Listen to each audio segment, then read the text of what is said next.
ഓം ശാന്തി. ഞാൻ സർവസങ്കൽപ്പങ്ങളെയും ഒരു ബിന്ദുവിൽ മെർജാക്കി സ്വയം ബിന്ദുവാക്കുന്നു. പരംബിന്ദു ശിവബാബയുടെ ഓർമ്മയിൽ ഞാൻ ലയിച്ചിരിക്കുന്നു. ഇപ്പോൾ മനസ്സിൽ കേവലം ഒരു ശിവബാബയുടെ രൂപവും ഗുണവും കർത്തവ്യത്തിൻ്റെയും സ്മൃതിയുണ്ടാകുന്നു. ഒരു ബാബയുടെ ഓർമ്മയിൽ മഗ്നമായി ഞാൻ ഏകരസസ്ഥിതിയിലിരിക്കുന്നു. മറ്റെല്ലാ രസങ്ങളും എനിക്ക് നീരസമാകുന്നു. ഞാൻ നഷ്ടോമോഹയാകുന്നു. ബുദ്ധിയുടെ ഓർമ്മ കേവലം ഒരു ബാബയോടാണ്.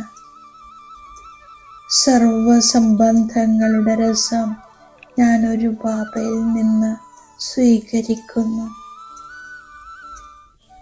ഞാൻ ബാബയെ സർവസംബന്ധങ്ങളിലും എൻ്റെ സ്വന്തമാക്കിയിരിക്കുന്നു. ഇപ്പോൾ സർവസംബന്ധവും ഒരു ബാബയുടെ കൂടെ ആയിരിക്കുന്നു. സർവസംബന്ധവും ഒരു ബാബയോട് ചേർക്കുന്നു. എനിക്ക് മറ്റാരുമില്ല. സർവസംബന്ധവും ഒരു ബാബയുടേതായത് കാരണം ഞാൻ സദാ നിർമോഹിയാകുന്നു.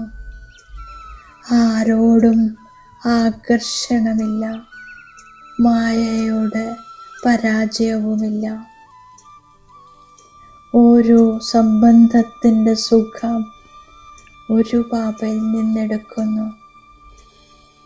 സർവ സുഖങ്ങളുടെയും അധികാരിയാകുന്നു.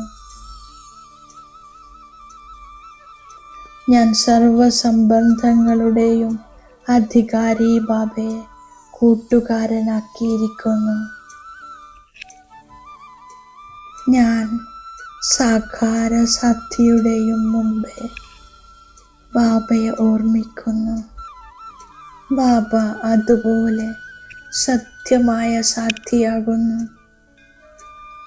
ഞാൻ സഹജമായി ബാബയുടെ സ്നേഹിയാകുന്നു. ഞാൻ എൻ്റെ പക്കലുള്ള അവിനാശി ജ്ഞാനരത്നങ്ങളുടെ ദാനം ചെയ്യുന്നു. ആരും വെറും കൈയോടെ മടങ്ങരുത്. ബാബ സർവസംബന്ധങ്ങളുടെയും സേക്രീനാണ്. ഞാൻ 63 ജന്മങ്ങളിലുള്ള എല്ലാ കർമ്മക്കണക്കുകളും ഇല്ലാതാക്കാനുള്ള പരിശ്രമത്തിലാണ്. എല്ലാം മറന്ന് അശരീരിയാകുന്നു. എല്ലാ സംബന്ധങ്ങളുടെയും സാക്രീനാണ്. ബാബയാകുന്ന സാക്രീനിൽ നിന്നും സർവസംബന്ധങ്ങളിലും രസം ലഭിക്കുന്നു. ബാബ കൽപ്പകൽപ്പം എന്നെ പഠിപ്പിച്ച് ദേവി ദേവതാ ധർമ്മത്തിൻ്റെ സ്ഥാപന ചെയ്യുന്നു. രാജയോഗം പഠിപ്പിക്കുന്നു. 84 ജന്മങ്ങൾ എടുക്കുന്നവരാണ് പൂജ്യരും പൂജാരിയുമായി മാറുന്നത്. അവിനാശിയായ ജ്ഞാനരത്നങ്ങൾ കൊണ്ട് ബാബ എൻ്റെ സഞ്ചി നിറക്കുന്നു. ഞാൻ ബാബ നൽകിയിട്ടുള്ള അളവറ്റ ജ്ഞാനധനത്തെ ധാരണ ചെയ്ത് സ്വയം ധനവാനായി മാറുന്നു. ഒപ്പം എല്ലാവർക്കും ദാനം ചെയ്യുകയും ചെയ്യുന്നു. ആരെല്ലാം വരുന്നുവോ അവരുടെ സഞ്ചി നിറയ്ക്കണം.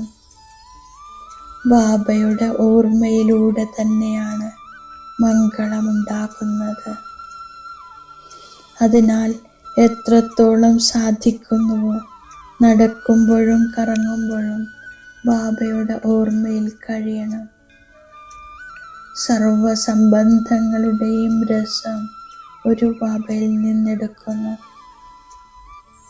ഞാൻ ബാബ തന്നിരിക്കുന്ന വരദാനത്തിൻ്റെ സ്വരൂപമാകുന്നു.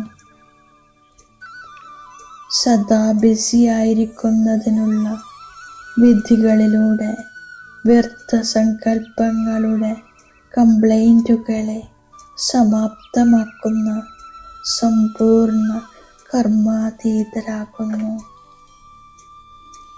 വ്യർത്ഥ സങ്കല്പങ്ങളുടെ പരാതികളെ സമാപ്തമാക്കുന്നതിനായി മനസ്സിനെ എല്ലാ സമയത്തും ബിസിയാക്കി വെക്കുന്നു.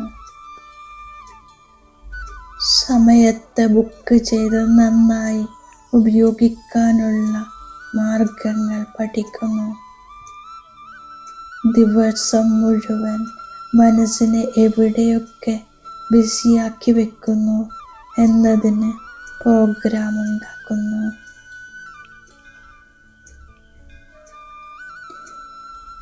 മിലനമെന്നാൽ ആത്മീയ സേവനം, വർണ്ണന സേവനം, മഗ്നം, ലഗൻ, സ്നേഹത്തിൽ മുഴുകുക. ഇതിലൂടെ സ്വയം സഫലമാകുന്നു.